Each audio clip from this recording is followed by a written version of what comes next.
Okay, so Brenda Jensen is the owner and a consultant for her company called Compounding Consultants. She resides in South Dakota, and I understand that she does a lot of traveling. So please help me welcome Brenda.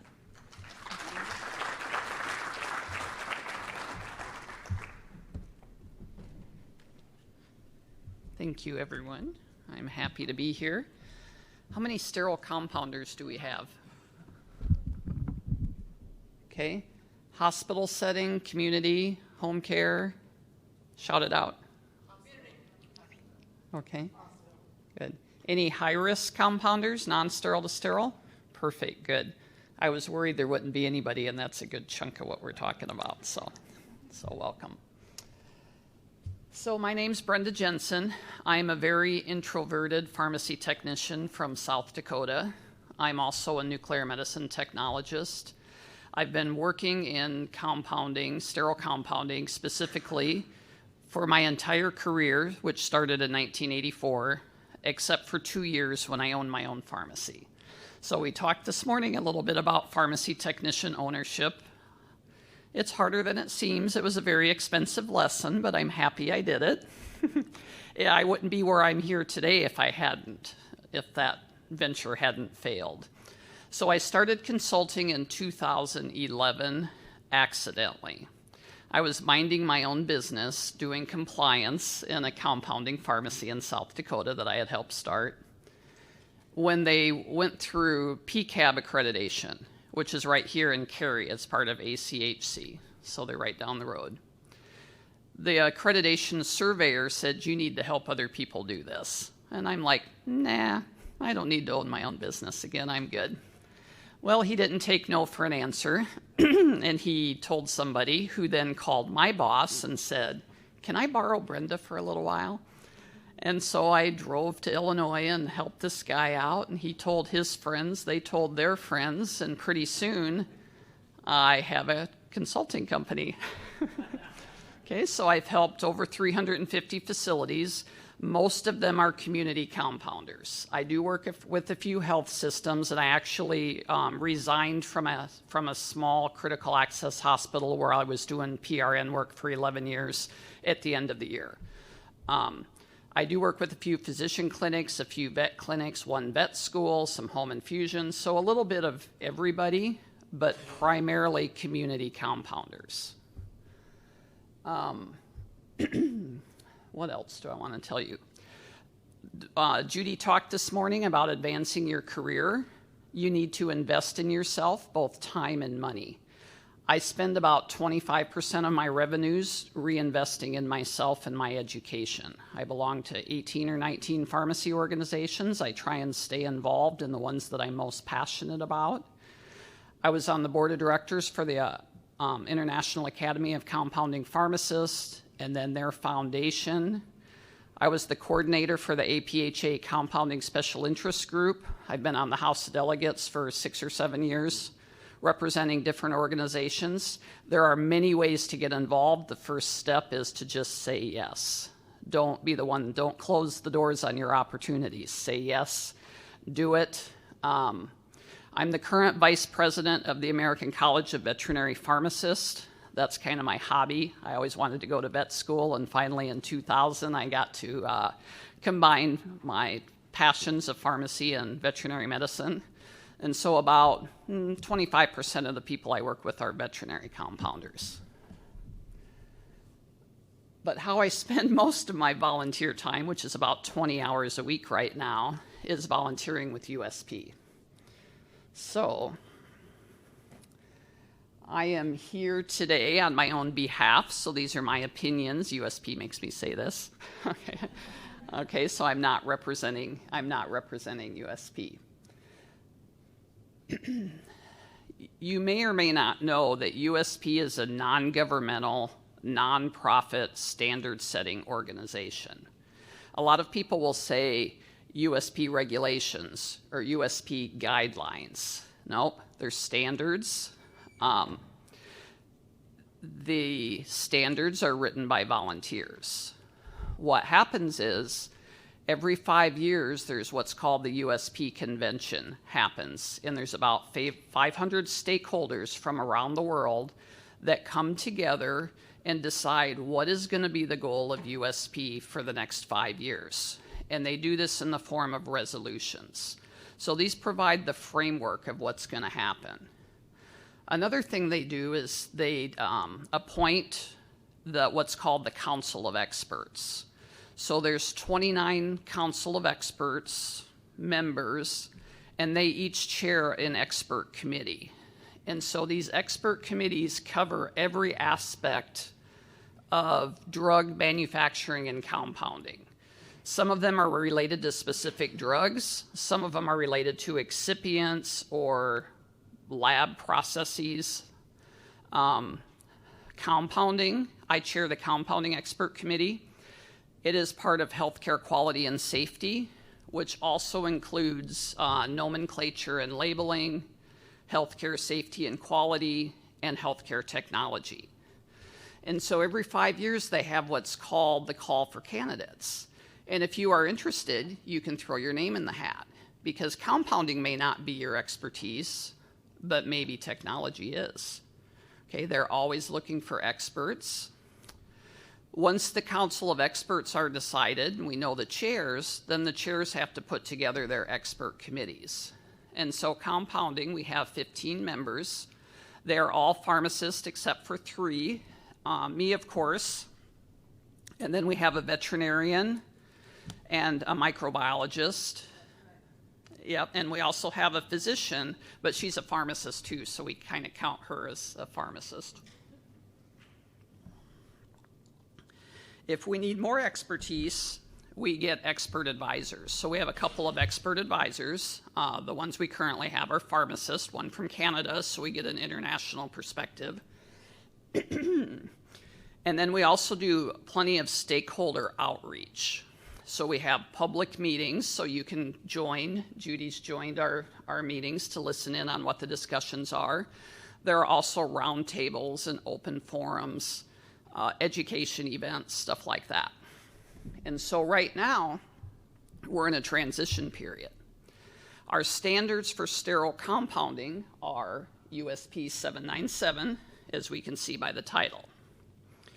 This chapter has been under revision since 2010, okay? I got involved in 2012. I put my application in 2012, got appointed to an expert panel in 2013 as a pharmacy technician. And they made us write a few sentences on why they should choose us. And I said, these standards need to be understood by everyone that uses them. Because the current 797 is about 90-some pages. It is very difficult to understand. It contradicts itself in places, and it doesn't finish a thought in one section. You might have to go to 4 or 5 sections to get the whole picture. So, so part of my goal is to make sure that we can understand the new standard. Even if you don't like it, at least you can understand it. So the first proposed revision came out in 2015, and that's when I first got involved with the expert committee as a voting member. It was a pretty drastic change from what we have now. There were 8,000 public comments, okay? Part of the USP process is once the standard is created, it goes out for public comment so that we can get feedback, make revisions, and put it back out so that we can get a bigger group of input, bigger group of stakeholder input. Well, we each read those 8,000 comments a minimum of 3 times and discussed them in many, many, many meetings, made revisions. The chapter came out again in 2018 and got 4,000 public comments. So better, but still quite tedious. The difference that happened between 2015 and 18 was the committee pulled back on some of what we call the quality assurance or sterility assurance aspects and made the beyond use date shorter. And so the beyond use dates are how long you can use the drug after you mix it. Well, we thought all was fine and dandy and put a chapter out September 1st, 2019, I think, and it got appealed. So there were some stakeholders that objected to the BUDs, and so it had to go through the appeals process. This took a few months. The appeals committee said that we are going to send it back to the expert committee, and so this happened in early 2020. Now, USP cycles run in 5 years. I was asked in early January if I would throw my name in the hat to chair the expert committee, and I thought, oh yeah, the work's done, it'll be an easy cycle, haha. So little did I know. Anyway, as a response to the appeals, we did more stakeholder input, had many, many interviews, got lots of input from various stakeholders, including regulators and compounders alike from all different settings, took all that information and tried to find a balance between 2015 and 2019. And so now we have a chapter that came out for public comment in September of 2021. I can't remember the number of public comments. I think there were about 1,200, so much, much better. What it did, though, is it changed, all of these revisions changed the whole way we think about sterile compounding. And so transition period's going to be a little bit tricky. Training's going to be a little bit tricky. But spoiler alert, from a training perspective, it isn't really all that different when you get beyond the frequency. And so we're going to look at that. And what I didn't tell you earlier is that my whole drive of consulting and doing this is technician safety. So, excuse me.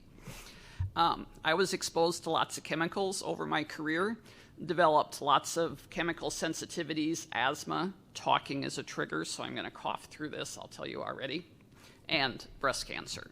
And so my goal is to keep the next generation of compounders safer, because now that we know better, we should do better.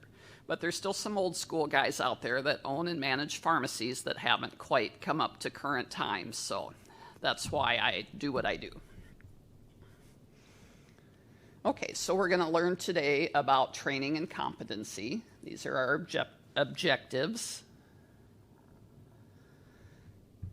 We tend to be a victim of our trainer, right? We're only as good as that person who is training us, especially initially when we first get involved in this.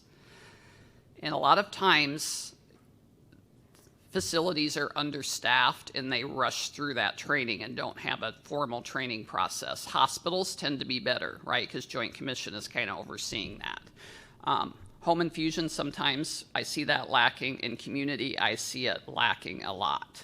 And so we get ourselves into bad situations and we don't even know it. So if we take a look here, we see some garbing issues, right? So this person might be trained, okay, we're going to wear a gown, gloves, head cover. Hopefully your SOPs say a mask, okay. But that sure doesn't express competency, right? That she's doing what the intent was. USP is called out, even though it's a non-governmental standard, it's called out in federal law. And it's been called out in federal law since 1997. We call that FDAMA. So 795, which is the non-sterile standard, and 797 have been called out in federal law since 97. FDAMA also says that we aren't going to duplicate commercial products. This is for those people that are compounding from bulk drug substances and not commercial drugs. We're not going to have insanitary conditions, and we're going to compound using specific drug ingredients. And so if we just look at this, we think, okay, She's not garbed appropriately, but is it a big deal? Our current 797 divides compounding into low, medium, and high risk. And the beyond use states, or BUDs as we call them, are determined by what that risk level is, partially. It's the stability of the drug and the risk level, whichever is shorter. Sterility assurance versus stability assurance. And so she's compounding here what looks like low risk, because low risk we can do up to 3 containers and 2 entries into any one container. And it looks like we have a vial and an IV bag, so we have 2 containers. And so that BUD would be 14 days. Well, in the fine print of 797, it says if you are inappropriately garbed, that is automatically a high-risk situation. So any regulator that would come in could say this is high-risk level compounding. Now our requirements have increased by about 30% over what low risk is. Another thing we would have to worry about is FDA. Now, FDA doesn't do a lot of visits to health systems unless it's complaint driven, but they are doing routine inspections of non-sterile and sterile community compounders. There is not a week that goes by that I'm not helping someone through an FDA inspection. It's just part of what I do. And so FDA has what they call these guidance documents. And this is how they are interpreting federal law. So I told you, FDAMA told us we can't have any insanitary conditions. FDA defines in their guidance document what insanitary conditions mean. Okay? Hair is an insanitary condition, so not having the head completely covered. Having exposed skin in the ISO class 5 hood is an insanitary condition. In fact, they'll probably call it an ISO 7 too, so they'd most likely call her, even though she's working in a BSc, they'd most likely call her face being uncovered an insanitary condition. So what is that going to do to you? Well, if FDA inspects, what they give you is an observation report. It's called a 483. These are public knowledge. You can get on their website and you can look at them and see what people are being called out for. It's a good idea to do that. The next level of severity is a warning letter. That's FDA telling people not to use you. That's a little bit more embarrassing, and harder to explain to your patients. An insanitary condition is an automatic warning letter. And a guarantee that FDA is going to come back and visit you again. Okay, so we want to avoid those.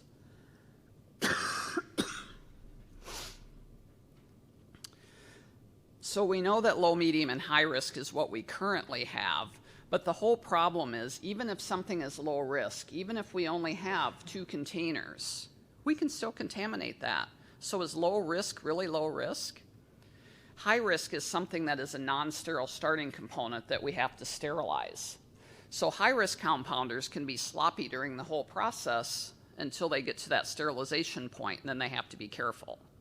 Well, low and medium risk compounders are doing sterile to sterile, so they have to be careful through the whole process. And so the expert committee decided that nothing is really low risk. And so they changed the terminology, and the terminology changed to Category 1 and Category 2.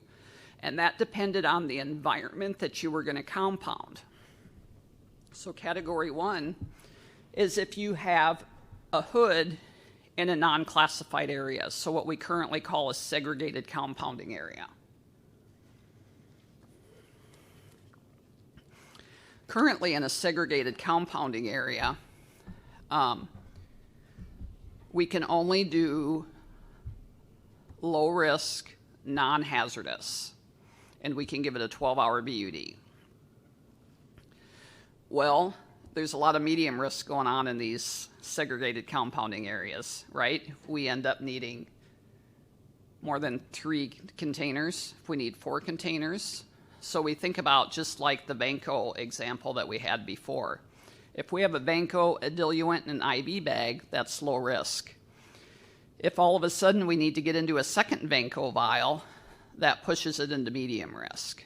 So that's a lower BUD, and now we can't use that segregated compounding area. And so the expert committee wanted to make sure that we could do these things because it doesn't really change that much from a patient risk standpoint, whether you're using 1 or 2 vials of ANCO, right? And so now we have category 1, which allows you to do up to 3 different drugs. Oh, no, wrong. Immediate use lets you do up to 3 different drugs. Category 1 lets you do anything as long as you have a BUD that is 12 hours or less at room temp or 24 hours or less refrigerated. So it actually gives you a lot more flexibility. Now, if you're doing hazardous drug compounding, hazardous drugs were pulled out of the chapter and put into USP 800. 800 covers both non-sterile and sterile hazardous compounding. Right now, it's an official chapter, but it's a little bit in limbo. Because until we have an official 797, 800 is not what we call compendally applicable, which kind of the interpretation of that is federally enforceable. So FDAMA only calls out 795 and 797, and so those chapters need to call out 800 to make it federally enforceable. Now, states can do what they want with 800. Some have already started enforcing it. Some say they're going to when it's 797 is official. Some say they're not going to.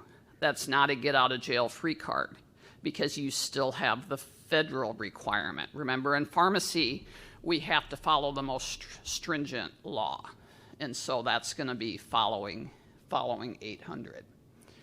Now, when 797 does come out, finally, at some point, we're going to have a minimum of 6 months to come into compliance. So you're going to have a little warning time so that you can get ready. USP has not announced yet when that's going to happen, but you can sign up for alerts so that you're the first to know. Otherwise, I'm sure any pharmacy organization that you are involved in is going to let you know as soon as it hits the press.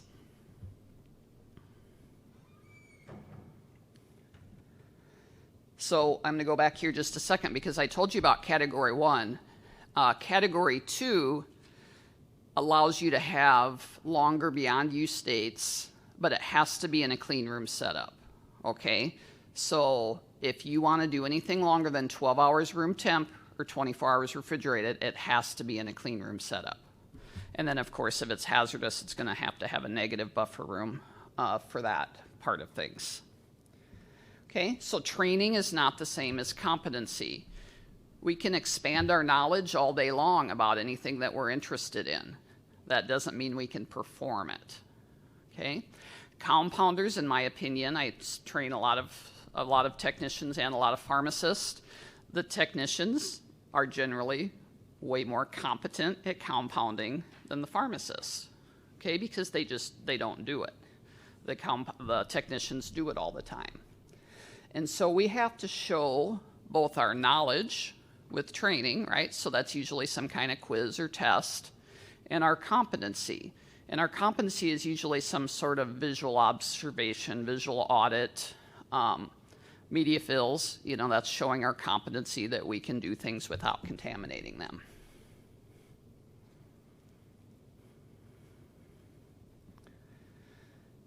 Okay, so what are we generally doing now for sterile compounding?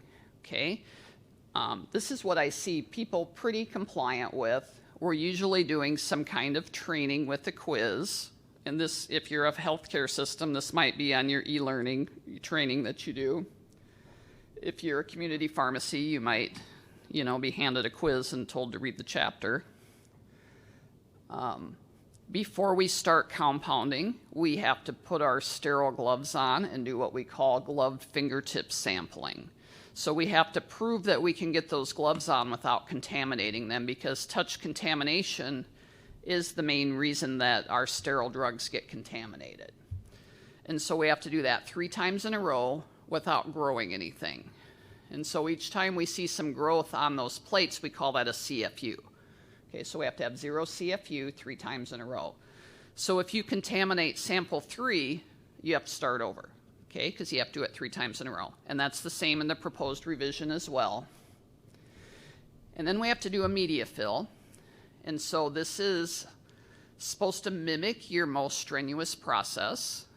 And so whatever that is, if you pull up 500 syringes of something out of a vial or out of an IV bag as your most strenuous process, then that's what you should do for your media fill. I work with pharmacies that do batches of 10, and I work with pharmacies that do batches of 1,000. You know, they have to mimic their most strenuous process.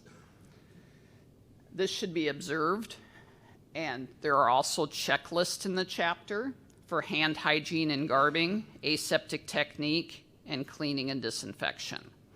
Usually people are pretty good about doing these. For low and medium risk compounders, this is annually. For high risk, it's every 6 months. This is what one of the checklists looks like that's in the chapter. And this is the checklist for hand hygiene and garbing. And what you need to know is that you need to cater it to you. This checklist is an example. And regulators expect wording pretty similar to this, but don't keep a gown in there if you wear a bunny suit. Okay? If your garbing order is different, make sure you change it. That sort of thing. And so what I see a lot is people just checking the boxes and not really paying attention to what they look like. Because in this situation, he should have a beard cover on. Okay, and I go into pharmacies and they have everything all checked off and then they don't even stock beard covers, so I know that they're not doing it.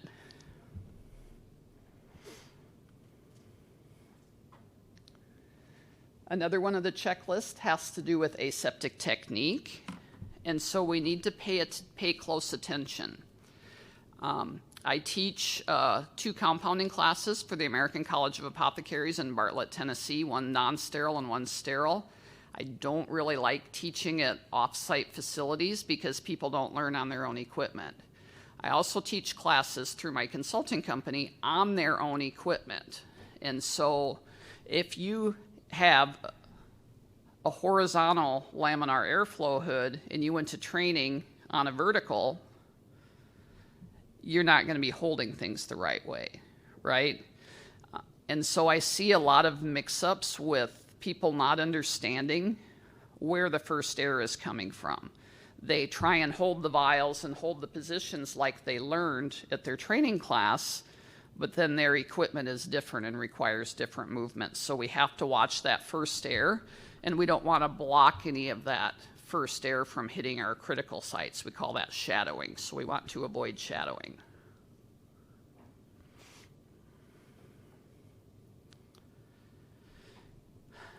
The current 797 also has some other things called out that sometimes get overlooked. Okay, it tells us that our personnel are going to be adequately skilled, educated, instructed, and trained. Okay, we're usually pretty good about aseptic hand cleansing and disinfection of compounding surfaces because we have checklists for those. Part of my job as a consultant is I write corrective action for pharmacies that get written up for accreditation or credentialing surveys or Board of Pharmacy or FDA. The number one plan of correction that I write for sterile pharmacies is on hand washing. The things that we take for granted are the things that the regulators are hyper-focused on. The specific part of that hand washing that I write these corrective actions for is cleaning the fingernails under running water. Okay? If you go out and look for YouTube videos trying to use them for training, you're going to have a hard time finding them. Nobody cleans their fingernails under running water on those videos. So regulators are looking at it's on their radar. Select an appropriately donned protective garb. We're usually pretty good about that. Now, if you wear sterile garb, FDA has some opinions on how you put that on. You know, we haven't really thought much about how we put our gown on when it's non-sterile. But if it's sterile, they don't want you touching the outside of it. So you have to figure out how to reach in, get it all open from the inside, and put it on. If you're wearing bunny suits, especially if you're wearing sterile bunny suits, same thing. FDA does not want you touching the outside of that bunny suit. And so you have to figure out how you can roll it. And it's a trick. It takes some practice. No garb can ever touch the floor. Okay? If it touches the floor, throw it away and start over. Same with washing your hands. If you mess up, just, a lot of people aren't used to having people watching them. Oh, I was nervous. I messed that up. I'm going to start over. There is nothing wrong with that.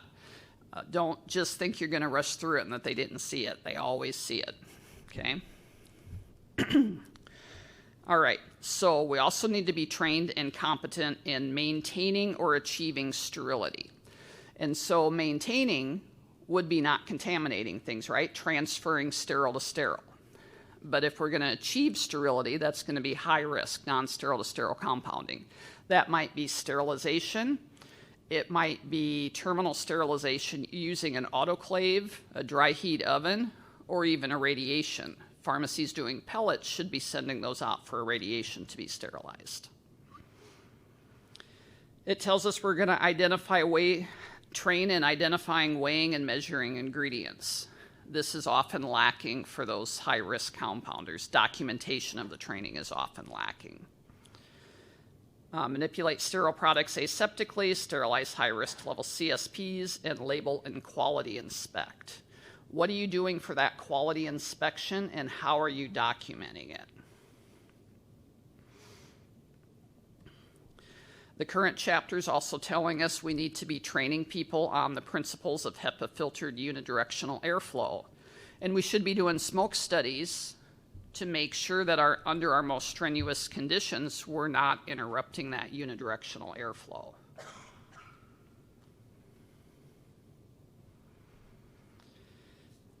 The current chapter tells us all personnel who compound hazardous drugs shall be fully trained in the storage, handling, and disposing of these drugs.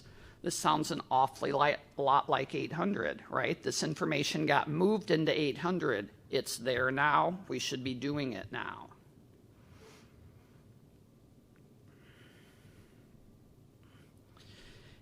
Anyone of reproductive capability needs to confirm in writing they understand the risks of handling hazardous drugs. We generally do this for everybody because there are other risks even if you're not going to reproduce.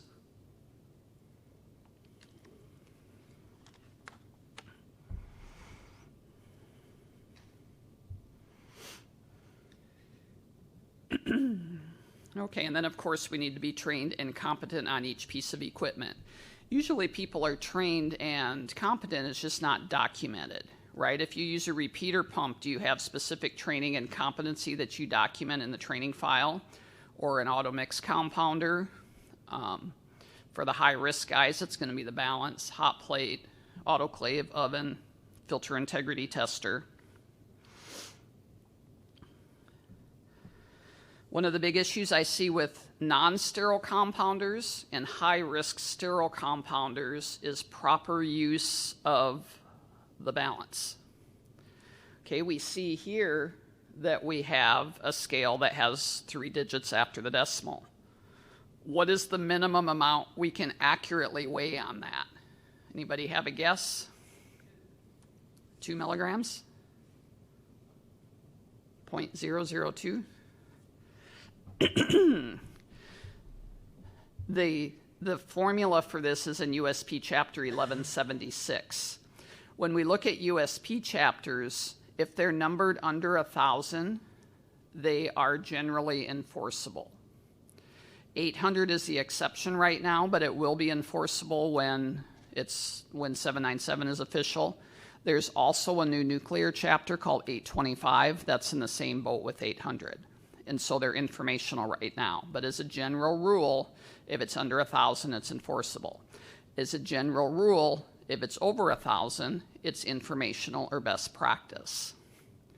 Sometimes accreditation or credentialing or state or federal law will make things over 1,000 enforceable as well. And so this is something, this formula in 1176 is generally enforceable. There's a lot of awareness of it, and it's pretty much the expectation. The other thing you need to know about USP is if it says shall or must, it's a requirement. If it says should, it's recommended as best practice. Again, accreditation, credentialing, state law can make those requirements. For example, Texas has turned all the shoulds in the current 797 to shalls. And so Texas has to do more than most of the other states do. So back to this formula, we call this minimum accurate weighable quantity. When we do measurements in pharmacy, we're allowed up to a 5% error. That doesn't matter if it's weight or volume. And so we need to know that our measuring devices are accurate to at least 5%. And that means it's going to read exactly what you think it's going to, but due to the internal workings, it could be up to 5% off. And so the formula for this is linearity divided by our acceptable error. The linearity is defined by the manufacturer, and so for most of the higher end 3-digit scales, the linearity is 2 milligrams, 0.002. That means the manufacturer is saying that at whatever our minimum weight is through the upper end of the scale, the readout's not going to vary by more than 2 milligrams. And so we have to know what that lower level is to keep us within that 5%. So we just take 0.002 divided by 0.05, and we get 40 milligrams. Okay, if we use a smaller amount, we're going to increase that error, and we could be way out of our acceptable range at the end of the day.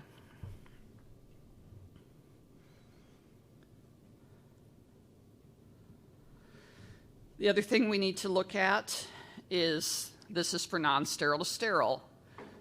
We have to know that the ingredients we are using are of appropriate quality. And so this is an example of a certificate of analysis. If we just had gentamicin sulfate powder and we needed 1 gram and we just weighed out 1 gram, we would have about 60% active drug. Okay, so we have to do these calculations so that we know the appropriate quantity we need to weigh. What we do is we look at the assay, and that's telling us that it's about 67.4%. But if you see that little A and H after those specifications, that means anhydrous. So they dry this chemical out before they take the assay. And so we have to account for the water. That's sometimes called loss on drying. And we see there that it's 7.8%. So we have to use that much more drug than we think because of the water that's naturally in that chemical. Some other things we should be doing now. This is an example of a release check or quality inspection. A lot of times we're doing things, but we're not documenting what we're doing. Okay, we need that visual inspection. We need to know that it's not leaking, there's no particulate, it's the right color. But also we need to know, is the pH correct? If it's something that's pH sensitive, is the label? Is it labeled with the right storage? Do we need any sterility endotoxin potency testing? There's a lot of other things going on. One thing that often gets missed with our media fills is the current chapter says that we're going to do that gloved fingertip sample not only that initial time, but each time we do a media fill, we're going to do it right after we garb and right after we do the media fill. Okay? It allows us to add up the growth on each hand, and we can have no more than 3. Now, it doesn't make sense to me why you should be able to grow things on your gloves right after you put them on. So if it were my facility, I would make that be 0, right? But the chapter does allow up to 3. Now, after compounding, we expect growth because we're handling things that aren't sterile. But what we want to know is we want to make sure people are staging things into the hood appropriately and that the disinfectants that we're using are appropriate and working.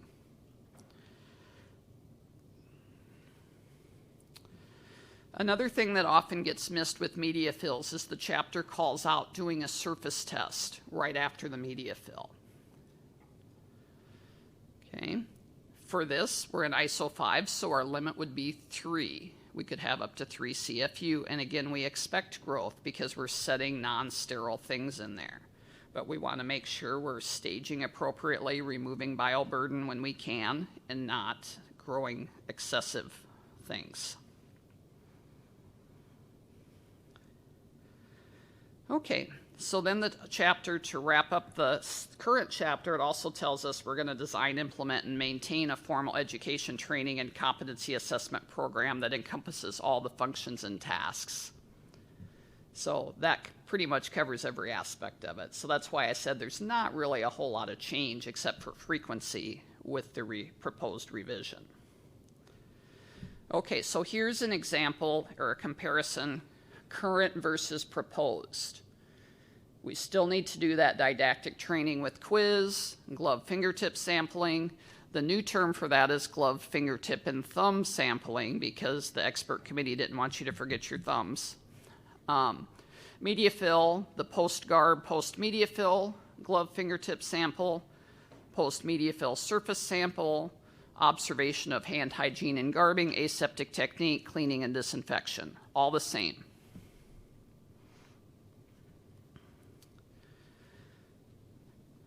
When we get to hazardous drugs, the current 797 gives us quite a bit of hazardous drug handling information. All that's moved out into 800, so it's not in the current chapter. The current chapter tells us we need to train on identifying ingredients. The proposed chapter doesn't call that out specifically, but it does indirectly. Same with weighing ingredients, labeling, and quality inspection. That's all called out kind of indirectly.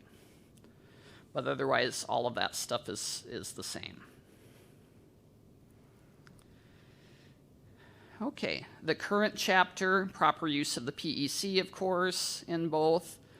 Now, what is missing in the current chapter, but what is in the proposed, is specific training and competency on calculations, which many of us are doing anyway, mixing, and if you're just shooting drug into an IV bag, that's going to be different than if you're doing high risk, non-sterile to sterile, where we might have to mix on a hot plate, for several hours. Achieving apyrogenicity, that is for non-sterile to sterile.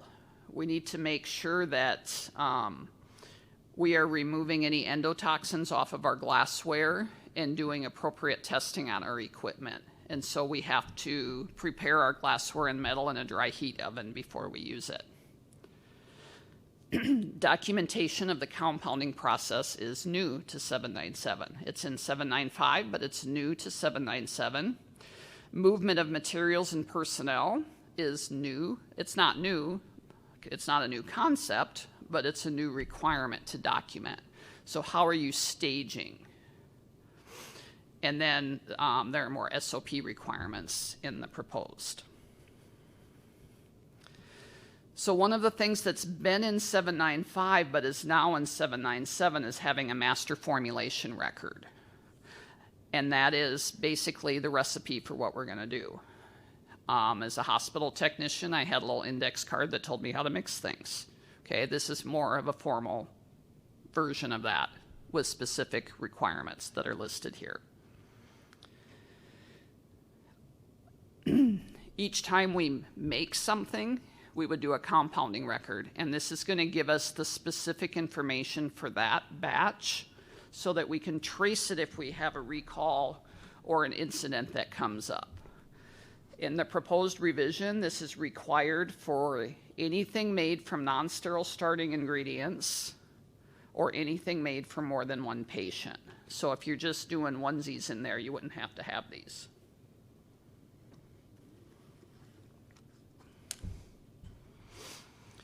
Okay, here's where the big difference comes in.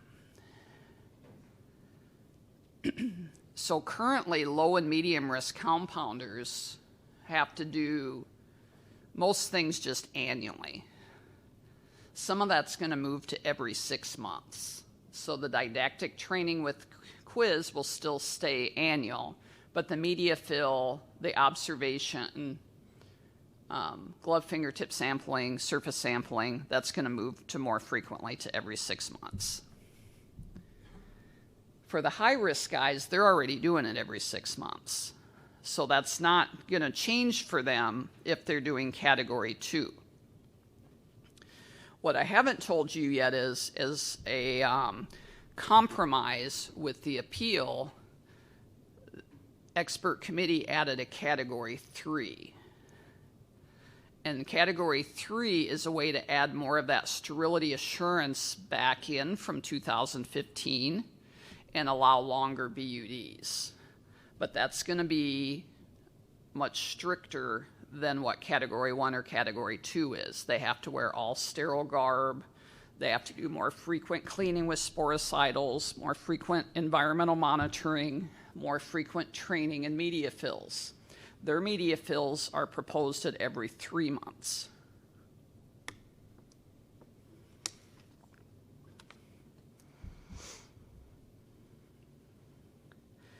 Okay, and so the 2 of the 3, the hand hygiene and garbing and aseptic technique, are the same as the media fill, okay, under the proposed revision.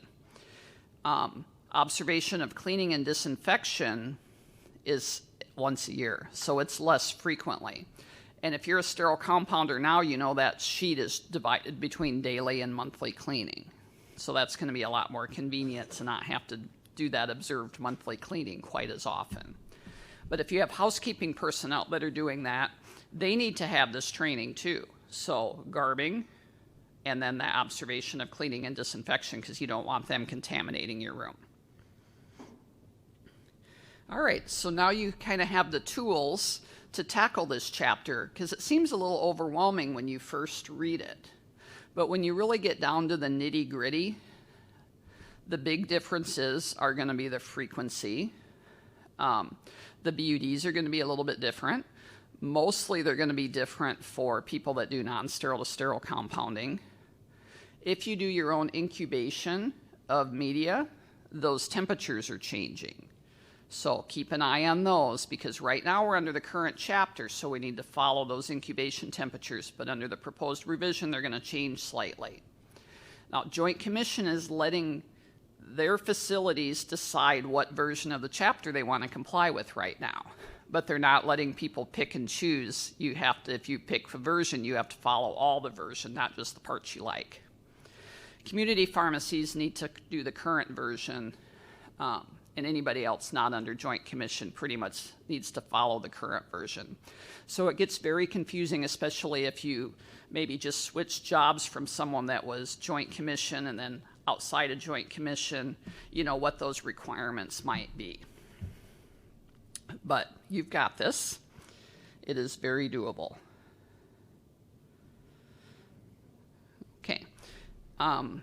These are the references, the currently official chapter and the proposed revision. This is normally a subscription that you have to purchase, but USP is offering it to people for free right now, so you can get on their website, sign up, and get a copy of these chapters. There are also frequently asked questions. If they're not on there, they will be, because I know we're working on some new ones. And there's also kind of support documents, and we're really concerned about the areas where people might have confusion, so we're giving extra support materials to help people decipher and pull that stuff out of those chapters. So keep coming back and visiting that website so that you can see, you know, what might have been added since you were there last to help you understand the chapter. I'm happy to answer any questions now or later. You can email me anytime. If you need a specific answer from USP, you can email compoundingsl for scientific liaison at usp.org, and they will give you an official answer. Okay, so thank you, everybody. I'll take questions if you have any. Don't be too hard on me. Okay. So you say that pharmacies have to have a master formulation record? It might. Yeah. Yeah, it probably will. And the master formulation record, I think, is for all but immediate use. I think, if I remember the wording right. Any other questions? I know we didn't have a whole lot of sterile compounders in here, so I appreciate your patience. Have you any insights as to when the new final? I would lose my job. And even, you never know.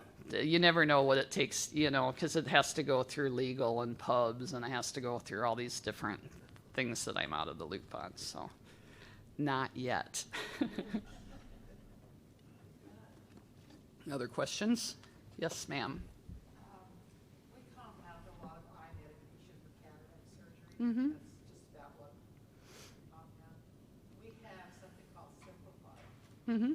on our computer, and it has the master formulations in it. Perfect. Put in, you know, the Pivocaine or the Cyclogel, that, and then we save it, and it's, then the pharmacist goes in, and we used to do it all in the logbook by hand. Yeah. But now he goes in and he approves what we put in, so it's there. Yep. Nobody's ever asked to check it, but it's there. What state are you in? North Carolina. Oh, okay. Yeah, they'll ask at some point, so you'll be ready for them.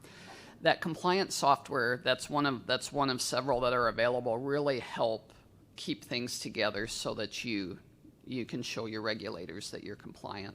Yeah. The pharmacy I work at, we do a lot of Trimexes. Mm-hmm.